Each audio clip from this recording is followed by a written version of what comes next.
अरे मो परा तते बेदिरे बसी बाहा आइछि अरे तते मो पाखरे रखी बोली कथा देइछि ता छडा तू मो स्त्री मो तो स्वामी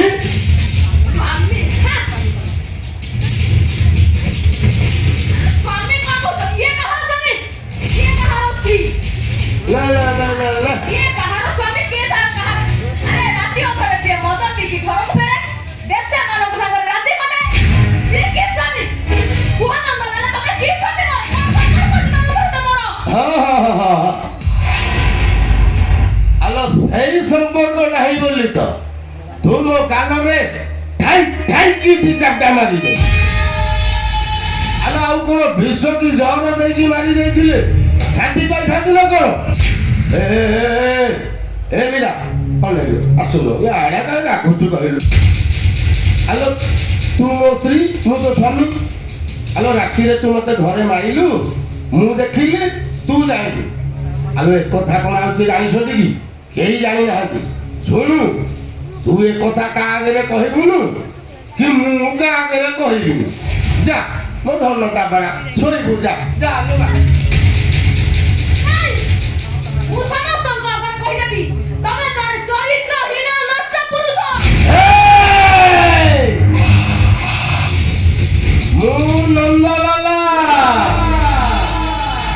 ତୁଣ୍ଡରେ ହରି ହରି ଏକରେ ତୁଳସୀ ବାଳା ଗୋପାଳୁ ମଥୁରା ଚାଲେ ମୋରି ଲୀଳା। ଆଉ ଯିଏ ମତେ ବିରୋଧ କଲା କରିଦେବି ତାର ଠିଆ ପାଲା।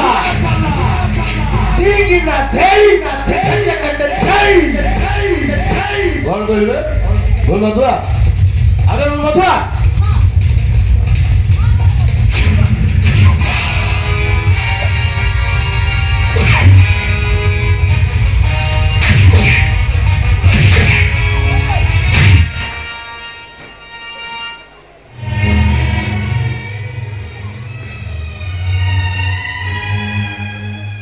ଭାଇ ତମେ ମଣିଷ ନା ପଶୁ?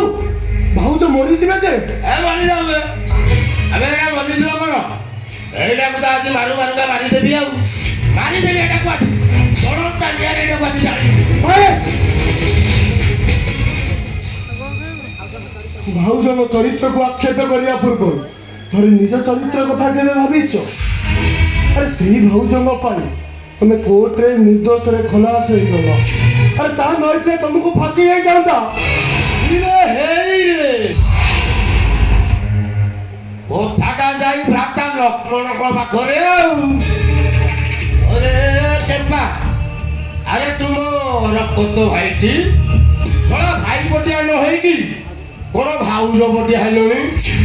ନା ମତେ କାହିଁ କେମିତି ଲାଗୁଛି ଆଉ ତମ କଥାବାର୍ତ୍ତା କିଛି ଠିକ ଲାଗୁନି। କଣ ଲାଗୁଛି? ମୁଁ ଠିକ ବୁଝିଛି ମାନେ ତମ ଦି ଜଣଙ୍କ ଭିତରେ କିଛି ଗୋଟେ ସମ୍ପର୍କ ଅଛି। ଅନେଇଲୁ ମତେ କାହିଁ ସେମିତି ଲାଗୁଛି ଆଉ। ଭାଇ ଭାଉଜ ଆଉ ମୋ ସମ୍ପର୍କକୁ ତମେ ସନ୍ଦେହ ସୃଷ୍ଟି କରୁଛ? ନାଇଁ ବେ ତୋ ଭଳିଆ ଭାଇକି ମୁଁ କଣ ସନ୍ଦେହ କରିପାରିବି? ଅନେଇଲୁ ଆରେ ଯୋଉଟା ସତ ସେଇଟା ତ ଜଳ ଜଳନ୍ତି ଦେଖାଯାଉଛି ଆଉ ସନ୍ଦେହ କଣ କରିବି? ମାନେ ତମ ଦି ଜଣଙ୍କ ଭିତରେ କିଛି ଗୋଟେ ଭିତିରି କଥା ଅଛି ଆଉ। କି ସମ୍ପର୍କ? ତାହେଲେ ତମ ଦି ଜଣଙ୍କ ଭିତରେ ପାପ ସମ୍ପର୍କ ଅଛି? ନାଇଁ ତା ନୁହେଁ ହଁ ତା ନ ହୋଇଥିଲେ ତୋର ଲକ୍ଷ୍ମୀ ଛାଡ଼ି ଭାଉଜ ତା ସ୍ୱାମୀ ଉପରକୁ ହାତ ଉଠେଇ ମାଡ଼ ମାରି ନଥାନ୍ତା।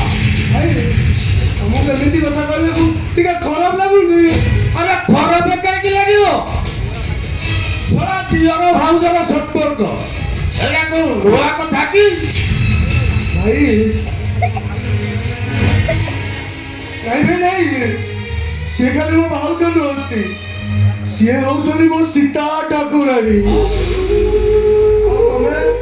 ତମେ ବାଟ ବଣା କୌଶିକ ଲକ୍ଷେ ହୀରା ପ୍ରେମରେ ପାଗଳ ହେଇଯାଇଛ ତ ସେଥିପାଇଁ ଭାଉଜଙ୍କ ଚରିତ୍ର ତମକୁ ସନ୍ଦେହ ସୃଷ୍ଟି ଭଳି ଲାଗୁଛି।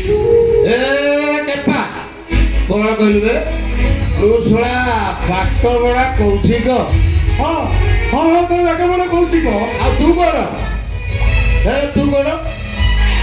କୌଶିକ ଯେ ଲକ୍ଷେ ହୀରା ପ୍ରେମରେ ପାଗଳ ହେଇଯାଇଛି। ତମ ମନରେ ତ ସହସ୍ର ହୀରାଙ୍କ ପ୍ରତିଛବି, ତମ ଜୀବନର ପ୍ରତ୍ୟେକ ପୃଷ୍ଠରେ ଲକ୍ଷେ ହୀରାଙ୍କ ପ୍ରତିଛବି। ତମେ ବେଦକୁ ଅବମାନନା କରିଛ, ତମେ ପୁରାଣକୁ ଅପମାନ କରିଛ, ତମେ ବ୍ରାହ୍ମଣ ଜାତି ପାଇଁ ଗୋଟେ କଳଙ୍କ। କ'ଣ କହିଲୁ ମୁଁ କଳଙ୍କ ଆଉ ତୁ କ'ଣ ନିଷ୍କଳଙ୍କ ହେଲେ ମୁଁ ଯାହା ବି ହୁଏ ଶଳା ପିଲାଟି ବେଳକୁ ଭଗବାନ ତତେ ପକ୍କା କରିଦେଇଛନ୍ତି ଶଳା ତୋର ଯୋଉ ନୁଙ୍ଗୁଡିଆ ପ୍ରକୃତି ଯୋଗୁ ନୁହଁ ଶଳା ଏମିତିଆ ରୋଗଟା ପାଇଛୁ ବୁଝିଲୁ ଶଳା ସାହି ପଡ଼ିଶା ଚାରିଆଡ଼େ ନାଁ ବିକାଶୁଛୁ ମାନେ ଆଉ ବିକାଶୁନୁ ତୁ ସେ ଗୋଛ ତ ସାହି ଭିତରକୁ ପଶିନଥିଲୁ ସତ କଥା କହ ସତ କଥା କହ ମୁଁ ଆଜି ଯଦି ତତେ ବାଡ଼େଇ ତୋ ବଙ୍କା ହାତ ସିଧା କରି ନ ଦେଇଛି ତାହେଲେ ମତେ କହିବୁ હવે ଆରେ କହ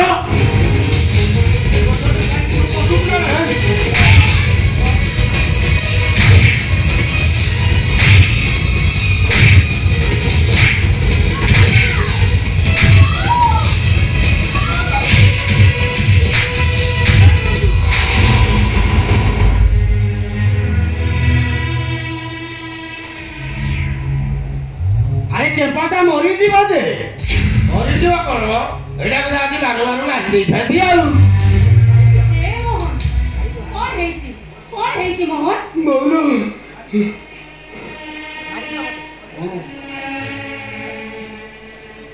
ଏ ପ୍ରଭୁ ଭାଇ ମାରି ଯାଉନ ମତେ କାହିଁକି ରଖିଛ ମରିଯିବାକୁ ଚାହିଁବ ତତେ ମାରି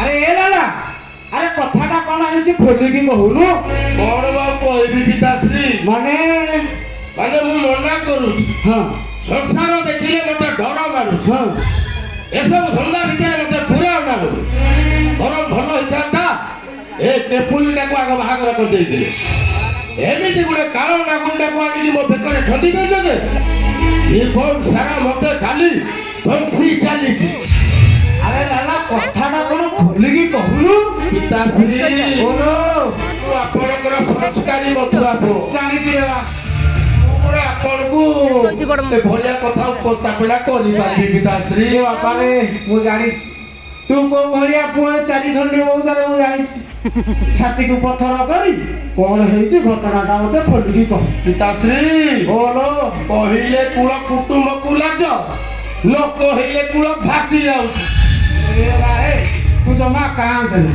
କ'ଣ ହେଇଛି ଘଟଣାଟା ଖୋଲିକି କହ ପିତାଶ୍ରୀ ହଁ ଆମ କେପୁଲୁ ହଁ ଆଉ ଏ ମିଆ ହଁ ଆଙ୍କ ଦି ଜଣଙ୍କ ଭିତରେ ପାପ ସମ୍ପର୍କ ଅଛି କ'ଣ କଲରେ ତମେ ନାଇଁ ତୁ ମିଛ କହୁଛୁ ତମେ ମାନେ ସମସ୍ତେ ମିଛ କହୁଛ ସୂର୍ଯ୍ୟ ଚନ୍ଦ୍ର ଦେହରେ କଳଙ୍କ ଥାଇପାରେ ହେଲେ ମୋ ମୋହନ ଦେହରେ ଟିକେ ହେଲେ ବି କଳଙ୍କ ନାହିଁ ସରେଇ କେମ୍ପା ପୁଅଟା ତୁମ ଅରୁଆ ଚାଉଳ ନା ଗୋଟା ମୁଗ ମୋ ପୁଅଟା ମିଛ କହୁଛି ହଁ ମିଛ କହୁଛନ୍ତି ଏ ବୋହୁ ମୋ ନନ୍ଦଲାଲକୁ ମୁଁ ଠିକ ଜାଣିଛି କ'ଣ ଜାଣିଛନ୍ତି ଆପଣ କ'ଣ ଜାଣିଛନ୍ତି କି ଶିକ୍ଷା ଦେଇଛନ୍ତି ଆପଣଙ୍କ ପୁଅକୁ ପଦବୀ ଲେଫ୍ଟନାଣ୍ଟରେ ଘରକୁ ଫେରିବେ ଆଉ ବେଶ୍ୟାମାନଙ୍କ ସାଙ୍ଗରେ ରାତି କଟେଇବେ ଶିକ୍ଷା ଦେଇଛନ୍ତି ଆପଣଙ୍କ ପୁଅକୁ ବାପା ତୋର ଭାଉଜ ଭିତରେ କିଛି ଖରାପ ସମ୍ପର୍କ ନାହିଁ ଆରେ ମୁଁ ତ ସବୁବେଳେ ଭାଗବତ ବସେଇକି କହୁଛି ମୋ ଭାଇ ଆଉ ମୋ ଭଉଣୀକୁ ସେ ଯେମିତି ଭଲ ରାସ୍ତାକୁ ଫେରେଇ ଆଣନ୍ତୁ ଭଲ ଶୁଣ ଏବେ ବି ସମୟ ଅଛି ତମେ ଲାଲା ଆଉ ଗୀତାକୁ ପରିବର୍ତ୍ତନ କରିଦିଅ ତମେ ଚାହିଁଲେ ସେ ନିଶ୍ଚୟ ପରିବର୍ତ୍ତନ ହେଇଯିବ ପରିବର୍ତ୍ତନ ସାରା ଗୋଟେ ପାଲା ଚଲେଇଛ ସକାଳୁ ସନ୍ଧ୍ୟା ପର୍ଯ୍ୟନ୍ତ ମା ପୁଅ ଦିଟା ପରିବର୍ତ୍ତନର ଗୋଟେ ନାରା ଲଗେଇଛ ସାରା ବ୍ରାହ୍ମଣଠୁ ଆରମ୍ଭ କରି ଚଣ୍ଡାଳ ପର୍ଯ୍ୟନ୍ତ କିଏ ମଦ ନ ପିଉଛି ମୋ ପୁଅ ଝିଅ ଦିଟା ମଦ ପିଇଦେଲେ କ'ଣ ବେଦ ଅସୁବିଧା ହେଇଗଲା ଏ ମାଧବୀ ପ୍ରଥମେ ତୁ ତୋର ଏ କେପାକୁ ସତାଳି ତାକୁ ପରିବର୍ତ୍ତନ କର ନହେଲେ ଶ୍ୱଶୁର କୁହ ମୋ ବଂଶରେ କୋଉଦିନ କଳଙ୍କ ଲଗେଇ ଦବ ପିତାଶ୍ରୀ ବୋଲ ଖାଲି କଳଙ୍କ ଲଗାଇଦେବନି ପିତାଶ୍ରୀ କୋଉ ଦିନ ସୁବିଧା ସୁଯୋଗ ପାଇଲେ ହଁ ଏ ପିଲାକୁ ଧରି ଏ ଘରୁ ଫେରାର ହେଇଯିବ ଶୁଣ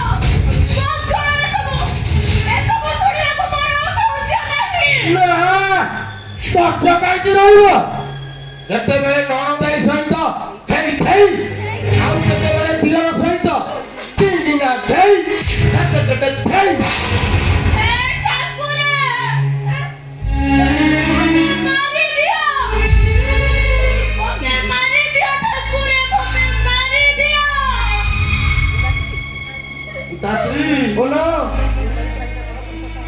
ଯୋଉ ଚରିତ୍ର ହେଲା ସ୍ତ୍ରୀ ପର ପୁରୁଷ ସହିତ ପାପ ସମ୍ପର୍କ ରଖିପାରେ ଏଭଳିଆ ସ୍ତ୍ରୀ କି ଏ ଘରେ ମୁଁ ଗୋଟାଏ ମୁହୂର୍ତ୍ତରେ ରହିବାକୁ ଦେବି ଯିଏ ତାକୁ ନିଜ ସ୍ତ୍ରୀ ଭାବରେ ସ୍ୱୀକୃତି ଦେବି ତାକୁ ଏବେ ଏବେ ଏଇ ମୁହୂର୍ତ୍ତରେ ମୁଁ ତାକୁ ଛାଡ଼ପତ୍ର ଦେବି ନାଇଁ ବାବା ସେମିତି କୁହନି ତମେ ଭାଇ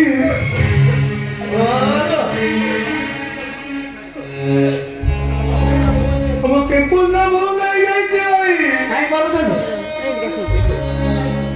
ଏ ଦେଖ କାନ ଧରି ବସ ଉଡଉଛି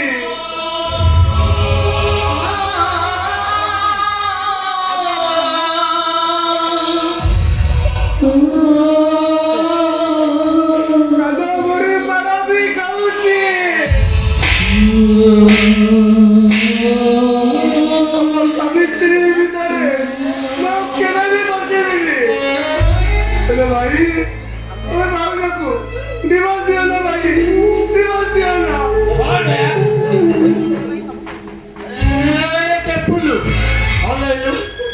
ତୋରି ପାଇଁ ଲାଇନ କ୍ଲିୟର କରିଦଉଥିଲି ଶଳା ତୋରି ପାଇଁ ସୁବିଧା କରିଦଉଥିଲି ରେ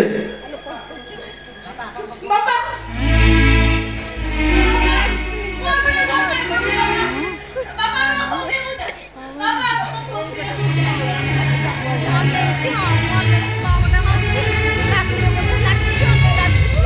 ভারী অবুঝা পুয়াটা না মোর বরং ভালো হব তুই এ ঘর ছাড়ি চালি যা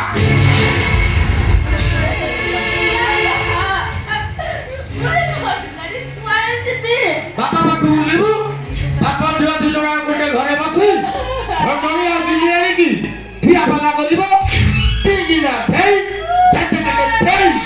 আরে পচারুଛୁ କଣ এইটা কোন এঠে রহি তোর সাঙ্গরে কচিয়া করিব শাদিকু ଦି তন্টিয়া দবু সিধা এ ঘরু বাহার কর দউ তা মো ঘরু বাহার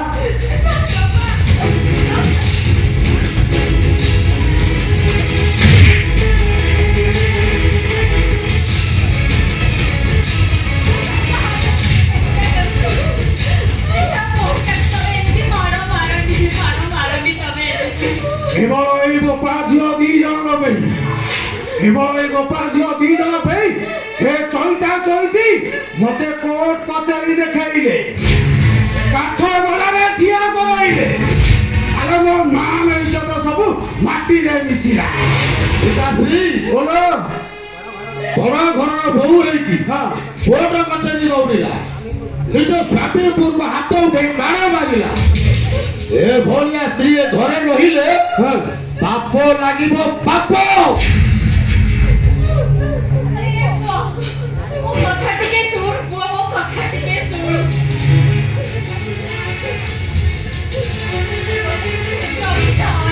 ମୋ କଥା ଟିକେ ଶୁଣ ବାବା ମୋ କଥା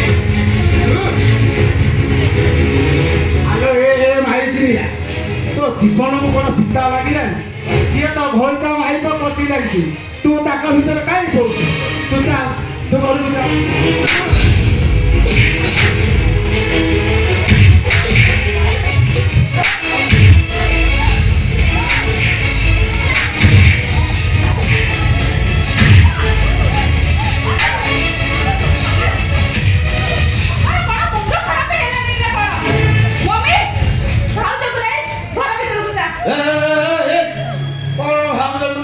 ଘର ଭିତରକୁ ଯା ସେ ଘରେ ରହିପାରିବୁନି ମୁଁ କହୁଛି ଭାଉଜ ଏ ଘର ଭିତରେ ରହିବେ ଫୁଲ ଖରାପ ହେଇଯାଇଛି ନା କଣ ସେ ଘରେ ରହିଲେ ମୁଁ ପାଗଳ ହେଇଯିବି ପାଗଳ ଭାଇ ତୁ ମତେ ସୋସିଆଲ ମିଡିଆ ଦେଖୁନୁ